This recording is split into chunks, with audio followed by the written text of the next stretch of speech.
Hello everyone, welcome to my channel Guidental. This is Dr. Saib Singh. So the subject for today's video is going to be periodontics. This is the third video or the third part for the subject. So whatever topics I am mentioning in my video are also mentioned in my blog by the name of Guidental, the link for which is given in the description of the video. So starting with the first topic, that is early childhood caries. Here you need to know the definition according to American Academy of Pediatric Dentistry, that is AAPD. Classification according to Wayne H. Developmental clinical stages along with features.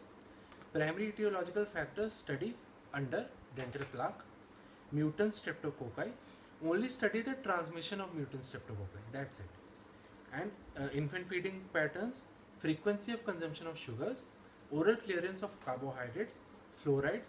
Fluorides, you just need to know how fluorides prevent caries and the recommended ppm or parts per million dosages of fluorides in various ages. So these two things you need to know in fluorides. Then recommended preventive maneuvers for ECC. There is a that is early childhood caries. There is a flowchart given in Nikhil Marwa. So do that flowchart. That's it. Then in rampant caries, you need to know the definition according to Maslach. Synonyms, that is, it is also known as nursing bottle caries and milk bottle syndrome. The clinical features and the age specific prevention of rampant caries. That is, there is a table given in Nikhil Marwa, you can do it from there. Next major topic is child psychology. In child psychology, you need to know the definition of child psychology, classification of child psychology theories, that is psychodynamic and behavioral learning theories. The first theory is psychosexual theory.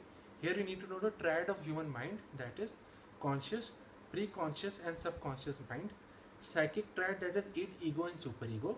Ego defense mechanisms, that is all 7 mechanisms need to be known, only the definitions, that's it. Stages of development in detail, that is under the psychosexual theory, the stages of development, that is oral stage, anal stage, phallic stage. So these 5 stages you need to know in detail.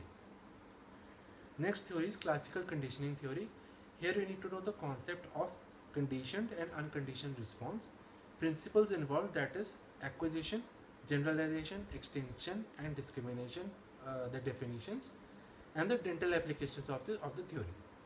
In operant conditioning theory, you need to know positive and negative reinforcement, omission and punishment, and how they can be applied to the dental practice.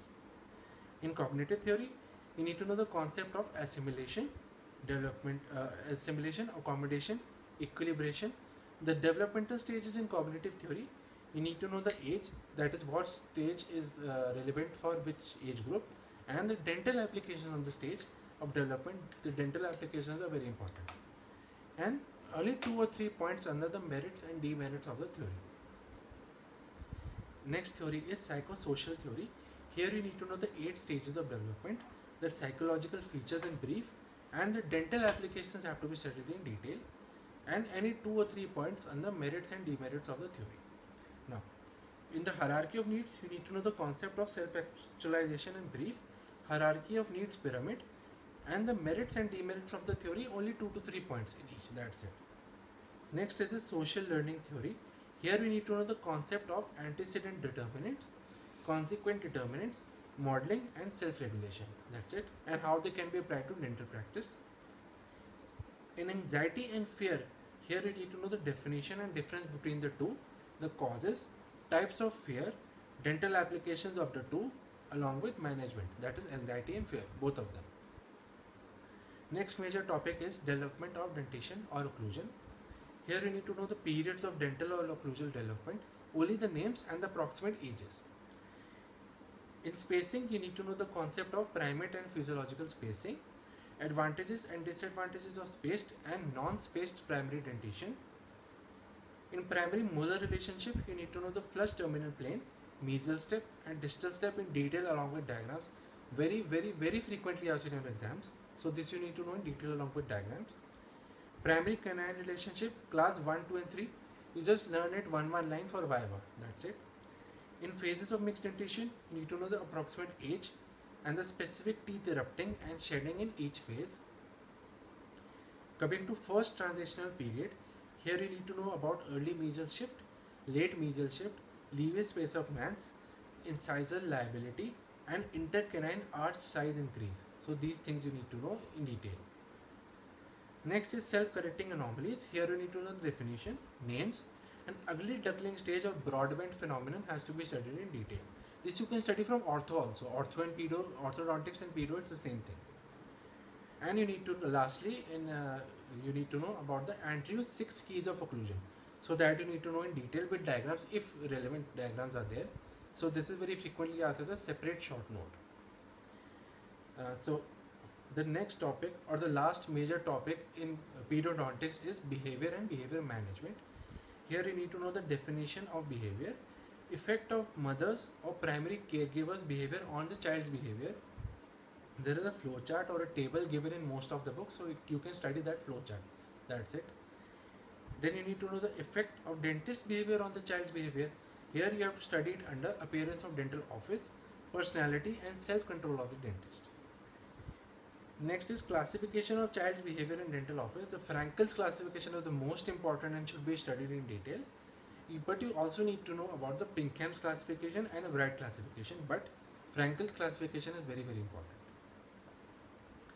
Next major unit in behavior is behavior management.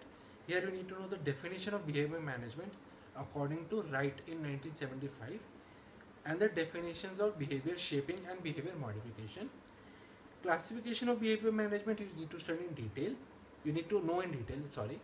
The non-pharmacological and pharmacological. The names under these, they have to be known in detail. In verbal and non-verbal communication, only the concepts you need to know in brief. Euphemisms and reframing, again just the concepts. One paragraph for the definition in brief, that's it. Desensitization, tell, show, do technique and contingency management, these need to be studied in detail. These are separately asked in your long notes as well as short notes. So these you need to study in detail. That is desensitization, tell, show, do technique and contingency management. Now, in behavior management techniques, that is audio analgesia, feedback control, hypnosis, coping, etc. Here you just need to know the definitions. That's it. Aversive conditioning, you need to know about physical restraints and parent consent. So these two things, only the concepts or one paragraph will do. Hand over mouth exercise, that is home, that needs to be studied in detail. Very, very frequently asked as a short note as well as a long note in your child psychology. So here you need to know the indications, contraindications, technique and the modifications of home. In pharmacological means of management or pharmacological means of behavior management, you need to only know the definitions of conscious sedation, deep sedation and general anesthesia. So this is the end for the subject of periodontics or the third part of periodontics. Thank you so much for watching the video. If you found this video to be useful, please like, share and subscribe to my channel Guide Dental for further updates. Thank you so much.